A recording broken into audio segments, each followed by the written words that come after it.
여러분이 잘 아는 기돈이 어떻게 미디안에 대한 그 많은 대군을 물리쳤는지 오늘 말씀하고 있는 그런 내용입니다. 여러분 스스로 생각하기를 나의 약함 혹은 나의 약점은 무엇이라고 생각합니까? 내가 주님을 닮아가면서 더 온전해지고 싶은데 계속 나 방해하는 것, 주님을 향하여 헌신을 가로막는 것, 주님을 높이는데 걸림이 되는 것, 때로는 나를 좌절하게 만드는 것, 그것이 무엇입니까? 생각하는 것들이 있을 것입니다. 나에게 없으면 좋겠다고 생각하는 연약한 부분, 나의 단점이나 약점이라고 할 수 있는 것들이 여러분에게 있을 것입니다. 그런데 그것이 여러분의 자랑이 될 수 있겠습니까? 세상에서 약함, 즉 나의 약점이 자랑이 될 수는 없습니다. 그 약함은 골칫거리의 문제이거나 혹은 감춰야 할 비밀이라는 것이죠. 사람들은 누군가의 약점이나 혹은 약함을 보면 그 사람을 깔보거나 이용하려고 합니다. 누군가의 약점 부분이나 단점은 뒷담화의 주된 소재가 되기도 합니다. 그래서 사람은 약점을 숨기려 하고 어떻게든 좋게 보이려고 꾸밉니다. 하지만 믿음 안에서의 그 약함은 다른 의미를 갖고 있다는 것이죠. 약함을 바라보는 관점이 달라질 수 있다는 것입니다. 그것이 어떻게 가능하겠습니까? 나의 약함, 나의 약점이 어떻게 자랑이 될 수 있겠습니까? 첫째로 하나님의 계획이 있기 때문입니다. 지난 시간에 우리는 큰 용사라고 말하기에도 부끄러운 기드온을 보았습니다. 하지만 하나님이 그와 함께 하셨습니다. 하나님은 기드온의 거듭되는 요청을 들어주시고 함께 하심을 나타내 주셨습니다. 그럼에도 불구하고 기드온은 여전히 두려워하고 있었습니다. 이것이 기드온의 약함이라고 할 수 있습니다. 의심 많고 겁이 많은 기드온은 참으로 연약했습니다. 기드온은 자신이 맞서야 하는 수많은 적들을 두려워하고 있었다는 것이죠. 그런데 이 상황에서 이야기는 더 이해하기 어려운 방향으로 전개된다는 것이죠. 2절 말씀을 보면 이렇게 기록합니다. 여호와께서 기드온에게 이르시되 너를 따르는 백성이 너무 많은즉 내가 그들의 손에 미디안 사람을 넘겨주리 아니하리니 이는 이스라엘이 나를 거슬러 스스로 자랑하기를 내 손이 나를 구원하였다 할까 함이니라. 기드온을 따르는 백성은 미디안의 연합군과 비교하면 그 수가 매우 적습니다. 그런데 하나님께서는 그나마 모인 백성들을 돌려보내라고 말씀하십니다. 우리는 이 전쟁을 좀 더 실제적으로 이해하기 위해서 이스라엘 백성과 미디안 연합군의 규모를 파악할 필요가 있다는 것이죠. 기드온을 따르는 백성의 수는 33,000명이었습니다. 그리고 이에 맞서는 미디안의 연합군은 135,000명이었습니다. 대략 미디안이 연합군이 대략 10만 명가량 더 많은 숫자입니다. 수적으로는 절대 상대가 되지 않습니다. 하지만 하나님은 32,000명이 많다고 말씀하십니다. 그래서 누구든지 두렵고 떠는 자는 돌아가라고 명령하십니다. 이렇게 돌아간 사람이 22,000명이었습니다. 그러니까 이제 남은 백성은 1만 명이었다는 것이죠. 모든 백성 중에 3분의 1은 떠나고 3명 중에 즉 2명이 돌아갔다는 것입니다. 그런데 하나님이 여기서 멈추지 않습니다. 지금 남아있는 1만 명, 1만 명도 많다는 것입니다. 그래서 돌려보낼 백성을 선택하십니다. 우리 5절 말씀을 보겠습니다. 이에 백성을 인도하여 물가에 내려가매 여호와께서 기드온에게 이르시되 누구든지 개가 핥는 것 같이 혀로 물을 핥는 자들 너는 따로 세우고 또 누구든지 무릎을 꿇고 마시는 자들도 그와 같이 하라 하시더라. 하나님은 물을 마시는 자세에 따라 두 무리로 사람을 구분합니다. 손으로 물을 떠서 핥아먹는 자가 300명이고 나머지는 9,700명은 무릎을 꿇고 물을 마셨습니다. 그런데 하나님께서는 300명을 택하시고 그들로 이스라엘을 구원하겠다고 말씀하십니다. 이제 300명만 남았습니다. 하나님이 여기 300명을 택함에 있어서 질문이 생깁니다. 두려워 떠는 자들을 집으로 돌려보내는 것은 쉽게 이해가 되는데 물을 마시는 자세에 따라 선택하는 것은 어떤 의미가 있었을까? 물을 마시는 자세에 대해 손으로 물을 떠서 마시는 것은 전쟁을 앞둔 자로서 주의를 경계하는 합당한 자세이며 밀접한 모습을 보여주는 자세라고 말하기도 합니다. 하지만 물을 마시는 자세에 의미를 두는 그것은 무리가 있다는 것이죠. 오늘 본문에서 중요한 것은 그들의 자세가 아니라 그들의 숫자라는 것입니다. 하나님은 그 뜻에 따라 백성을 선택하셨습니다. 그리고 또 돌려보냈습니다. 하나님이 뜻하신 것은 백성의 수를 줄이는 것입니다. 만약에 반대로 손으로 물을 떠마시는 사람이 9,700명이고 무릎을 꿇고 물을 마시는 백성의 수가 300명이었다면 하나님은 무릎을 꿇고 물을 마시는 자를 선택하셨을 것입니다. 지금 이 과정은 전쟁에 알맞는 용사를 선별한 과정이 아닙니다. 전쟁에 나갈 만한 최후의 300명을 뽑는 것도 아니라는 것이죠. 우리가 여기서 알 수 있는 것은 하나님은 사람의 수를 줄이기 위한 목적으로 이 일을 하신다는 것입니다. 하나님 지금 세상 어디에도 없는 전쟁의 기술을 사용하고 계십니다. 어떤 구사도 어떤 지략가도 어떤 전쟁의 전문가도 이런 전략을 세우지 않습니다. 나보다 훨씬 많은 적군을 상대하려면 오히려 아군의 수를 줄인다는 그것은 말도 안 되는 전략이기 때문입니다. 이것은 상식에 맞지 않는 일입니다. 할 수만 있으면 조금이라도 더 많은 사람을 모으는 그것이 유리하기 때문입니다. 그것이 전쟁에서 이길 수 있는 확률을 높이는 방법입니다. 하지만 우리 하나님께서는 기드온에게 정반대되는 일을 하셨다는 것이죠. 이렇게 해서 처음 모인 사람의 99%는 떠나갑니다. 100명이 모이면 99명이 집으로 돌아가고 1명만 남았다는 것이죠. 남은 사람들은 전쟁할 마음이 생겼겠습니까? 대적은 메뚜기 떼와 같은데 그나마 모였던 사람들마저 돌려보내고 이제 300명만 남았다는 것이죠. 이런 상태에서 어떻게 싸우고 어떻게 이길 수 있겠습니까? 그런데 하나님 말씀하십니다. 7절 말씀입니다.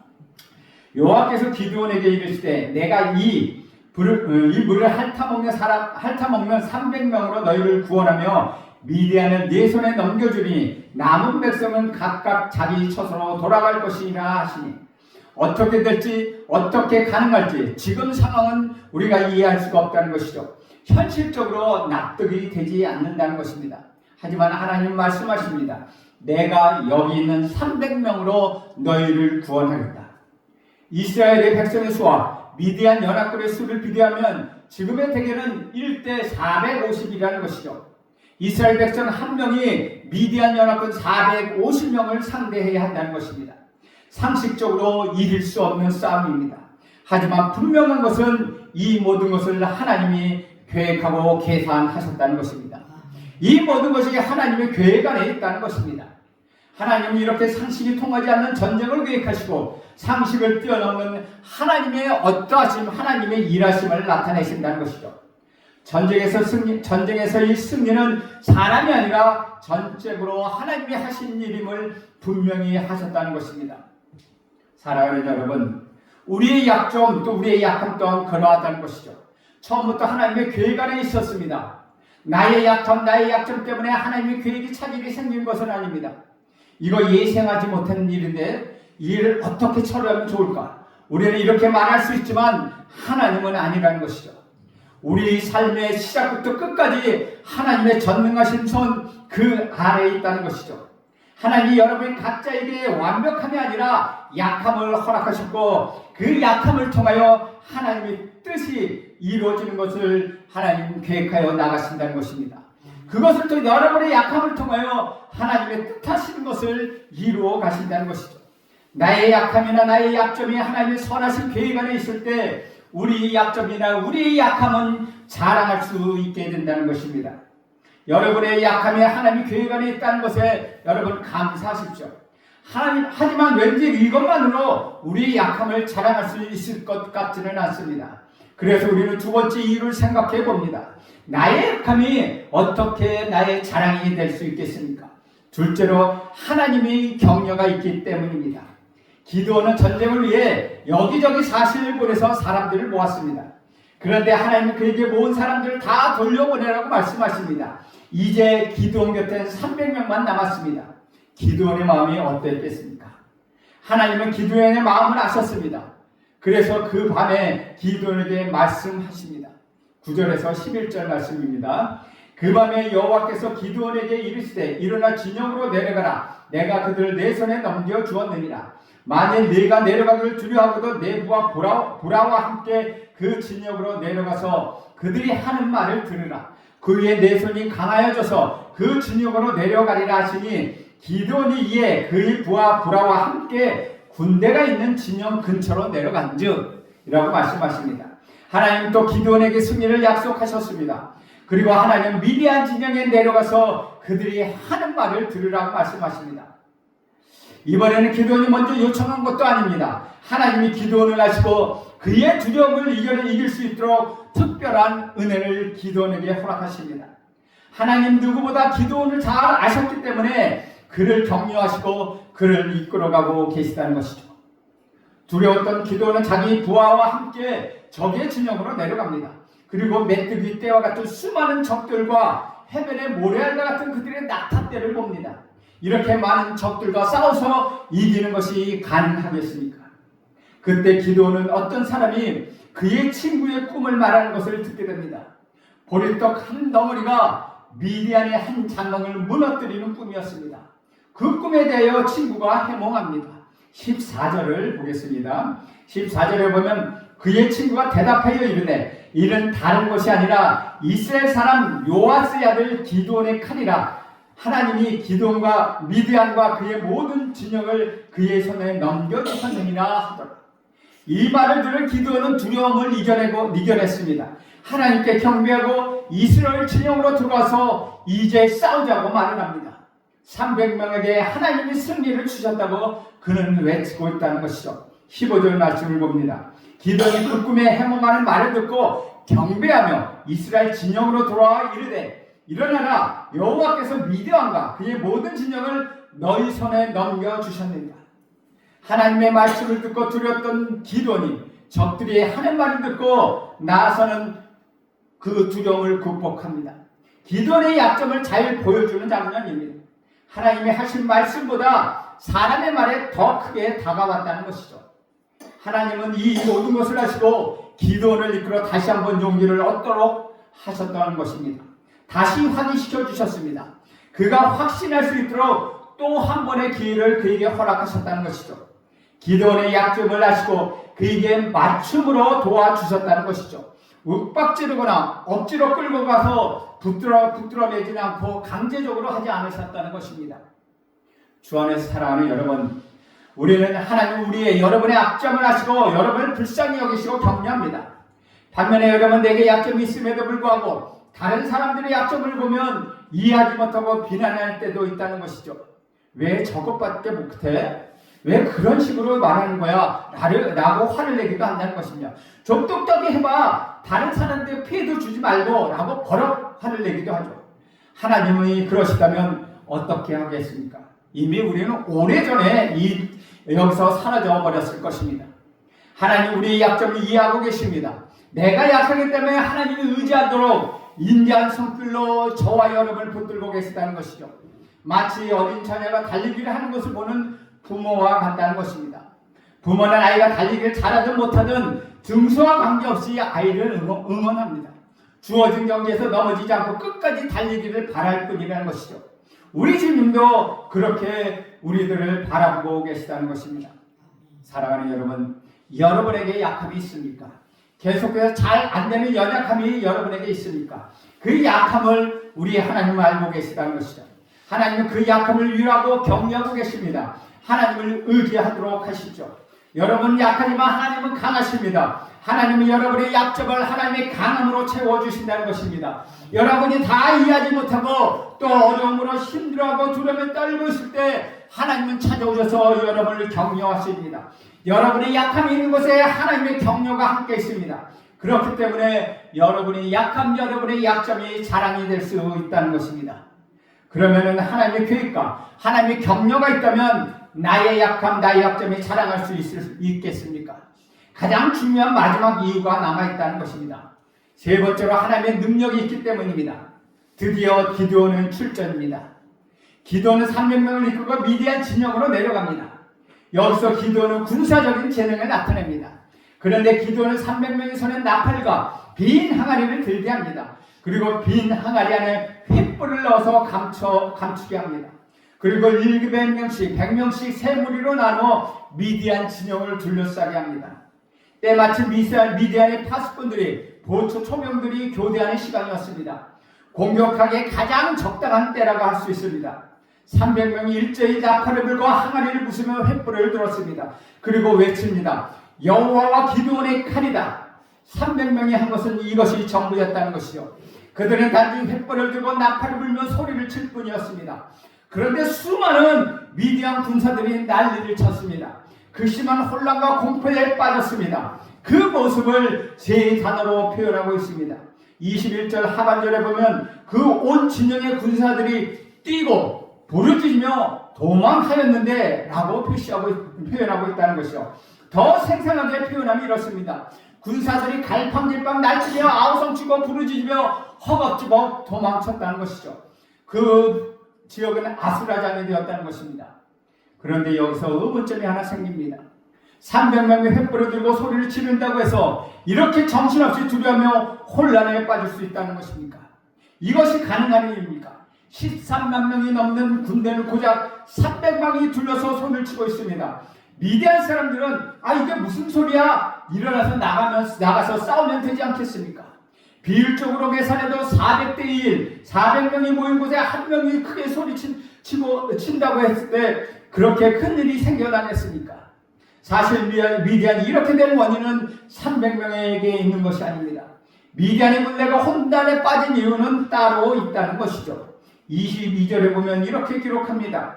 300명이 나팔을 불 때 여호와께서 그 온 진영에 친구끼리 칼로 치게 하심으로 하나님이 이 전쟁에 함께 하신다는 것입니다. 이 전쟁은 하나님께 속했다는 것입니다. 하나님의 능력으로 역사하십니다. 이 전쟁을 통하여 하나님은 역사하신다는 것입니다. 그리고 미디안 연합은 서로 자기들을 적이라고 생각하고 같은 벽들이 싸우기 시작합니다. 300명이 한 일은 나팔을 불고 그 시작을 알린 것뿐이라는 것이죠. 300명이 아니라 하나님의 수많은 군대를 무력하게 만드셨습니다. 여러분, 드보라 이야기에서 이스라엘 백성의 두려움에 떨겠던 철병거 900대를 순식간에 무력케 했던 것 우리 하나님입니다. 그것처럼 하나님은 이스라엘 두려움이었던 메뚜기 떼와 같은 수많은 미디안 군대를 한순간에 무력하게 만들었다는 것이죠. 사랑하는 여러분, 전쟁은 숫자로 하는 것이 아닙니다. 하나님이 함께 하시면 그 숫자는 아무런 의미가 없다는 것이죠. 우리 하나님은 숫자에 얽매이지 않습니다. 우리는 몇 대 몇 그 차이가 얼마나 되는지 계산하고 주목하지만 하나님은 그렇지 않다는 것입니다. 하나님 오히려 그 숫자를 줄이시고 이길 수 없는 대결을 계획하십니다. 그리고 상식을 뛰어넘는 일을 행하시며 하나님의 능력을 나타내십니다.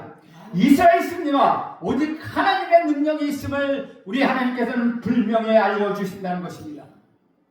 주 안에서 사랑하는 여러분, 우리는 여기서 배우는 것이 있습니다. 우리 약점이 없다면 좋지 않다는 것입니다. 내게 유익이 되지 않기 때문이라는 것입니다. 나의 약함 때문에 하나님을 의지하게 됩니다. 나의 약함과 약점 때문에 내가 아니라 하나님을 바라보게 된다는 것이죠. 나의 약함 때문에 하나님께 매달리게 되는 것입니다. 나의 약함에 대한 자랑이 될 수 있는 것은 나의 약함을 통해 우리 하나님의 크신 능력이 드러나기 때문이라는 것입니다. 세상에서 가장 약한 사람은 누구입니까? 혼자서도 아무것도 할 수 없는 갓난아기가 가장 약할 것입니다. 하지만 가장 약한 갓난아이가 세상에서 그 어떤 사람보다 걱정이 없습니다. 왜 그렇습니까? 부모를 의지하기 때문입니다. 부모가 아기와 함께 있어 아기 약함을 보살펴주고 채워주시기 때문입니다. 부모의 능력이 곧 아기의 능력이 되기 때문이라는 것이죠. 여러분에게 약함이 있는데 도움받을 수 있는 것이 전혀 없다면 어떻겠습니까? 어떻게 해서든 혼자서 그 약함을 해결하려고 하고 다른 방법이 없다면 어떻겠습니까? 그렇다면 여러분의 약점은 자랑이 될 수 없다는 것이죠. 여러분의 약함은 자랑이 아니라는 것입니다. 그러나 나에게 있는 약함이 자랑이 될 수 있는 것은 그 약함을 통하여 우리 하나님의 능력을 의지하기 때문이라는 것이죠. 능력의 원천이 나에게 있는 것이 아니라 우리 하나님께 있기 때문입니다. 내 능력과 비교할 수 없는 크고 놀라운 하나님의 능력이 바로 나의 능력이 되기 때문이라는 것이죠. 사랑하는 여러분, 여러분의 약함을 통하여 주님을 바라보시길 간절히 바랍니다. 그리고 하나님 붙들고 계신 주님을 만나게 될 것입니다. 약함이 없다면 경험할 수 없는 은혜를 만나게 될 것입니다. 그 모든 아픔을 친히 경험하면서 여러분에게 생명을 내어주신 우리 주님의 사랑을 경험하게 될 것입니다. 주 안에서 사랑하는 여러분, 여러분의 연약한 부분이 있습니까? 그것 또한 여러분의 하나님의 은혜입니다. 그러므로 그 약함을 통하여 영광 받으실 주님을 바라보시기 바랍니다. 약점을 주목하는 것이 아니라 그 약점으로 자잘하는 것이 아니라 주님이 여러분을 알고 계시다는 것을 여러분 기억하십시오. 주님의 따뜻한 손길이 여러분을 다시 세워 일으키실 것입니다. 주님이 여러분을 격려하실 것입니다. 주님의 능력이 여러분을 함께 하십니다. 그 능력을 기대하며 다시 일어나십시오. 그리고 주님의 영광을 위해 달려가는 저와 여러분 되기를 간절히 바랍니다. 기도하겠습니다. 하나님, 오늘도 기드온의 약함을 통하여서 하나님을 바라보게 하시는 애 감사합니다. 기드온의 약함에 하나님의 능력으로 채워주셔서 그 약함이 자랑이 되었다는 것을 다시 한번 감사드립니다. 하나님, 우리에게도 약함과 약점이 있음을 감사합니다. 그것을 은혜로 여기며 살아가게 하옵소서. 그 약점을 통하여 주를 바라보게 하옵소서. 그 약점을 통하여 주를 의지하게 하옵소서. 그 약점을 통하여 주의 은혜를 구하게 하옵소서. 예수님의 이름으로 기도합니다. 아멘.